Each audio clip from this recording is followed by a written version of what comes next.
Oh silakan BKN. Terima kasih Pak Pimpinan. Assalamualaikum warahmatullahi wabarakatuh. Selamat siang, salam sejahtera bagi kita semua. Yang terhormat pimpinan dan para anggota Komisi 2 DPR RI, yang saya hormati Bapak Menteri, Pan RB dan jajarannya, Bapak sekalian yang berbahagia. Pertama kita panjatkan puji syukur kehadirat Allah Subhanahu wa taala, Tuhan yang Maha Esa. Di awal bulan Ramadan ini kita masih bisa bersilaturahim pada rapat kerja dan rapat dengar pendapat antara Komisi 2 DPR RI dengan Kementerian Pan RB dan Badan Kepegawaian Negara. Izinkan pada kesempatan ini Bapak Pimpinan BKN ingin menambahkan sedikit saja apa yang sudah disampaikan oleh Bapak Menteri tadi yang berkaitan dengan amanat Undang-Undang Nomor 20 Tahun 2023 terhadap perancangan peraturan pemerintah khususnya yang menjadi kewajiban atau delegasi peraturan BKN nantinya.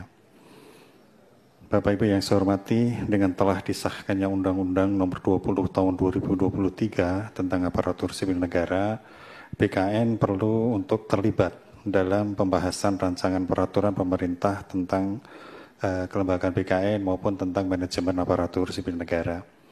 Beberapa waktu juga sudah sering dilakukan rapat antar kementerian, antara Kemenpan RB, BKN, LAN, Kemendagri, dan Kementerian Keuangan untuk membahas progres dari rancangan peraturan pemerintah ini.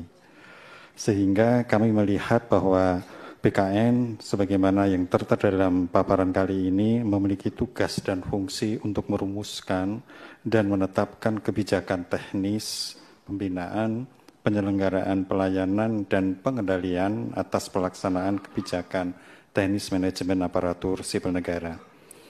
BKN juga bersama-sama dengan Kementerian Pan RB berkolaborasi dalam tugas dan fungsi pengawasan penerapan sistem merit di instansi pusat maupun di instansi daerah.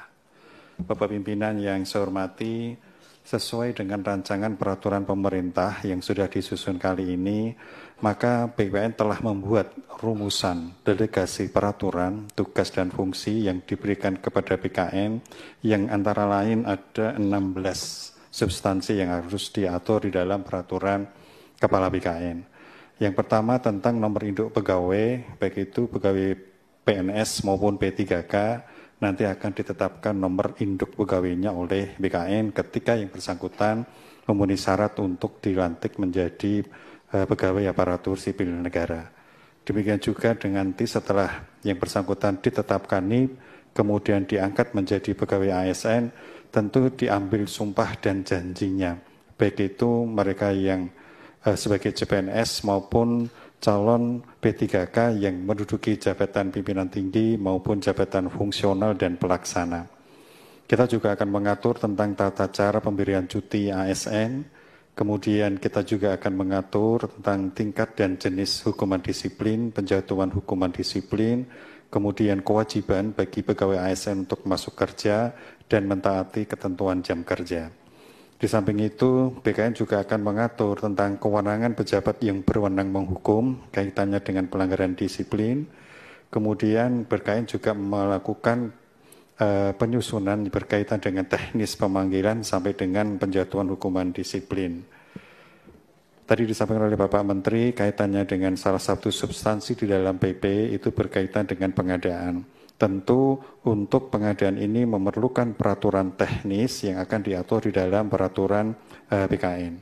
Termasuk juga nanti untuk bagaimana cara pengangkatan pegawai pemerintah dengan perjanjian kerja, kemudian bagaimana caranya pengambilan sumpah, pengawasan terhadap penerapan pengelolaan kinerja ASN, pengenaan sanksi administrasi, kemudian kita juga akan mengatur tentang yang terakhir upaya administratif. Harapannya dengan ditetapkannya peraturan pemerintah tentang manajemen aparatur sipil negara ini, maka peraturan tentang petunjuk teknisnya yang akan diatur di dalam peraturan BKN akan segera ditetapkan sehingga bisa langsung diimplementatifkan di dalam pelaksanaan manajemen aparatur sipil negara. Mungkin itu Bapak Pimpinan yang bisa saya sampaikan atas perhatian dan dukungan aparatur sipil negara. Mungkin itu Bapak Pimpinan yang bisa saya sampaikan atas perhatian dan dukungan Bapak Pimpinan serta seluruh anggota Komisi 2 DPR RI. Kami ucapkan terima kasih. Kami akhiri bila taufik wa hidayah. Wassalamualaikum warahmatullahi wabarakatuh.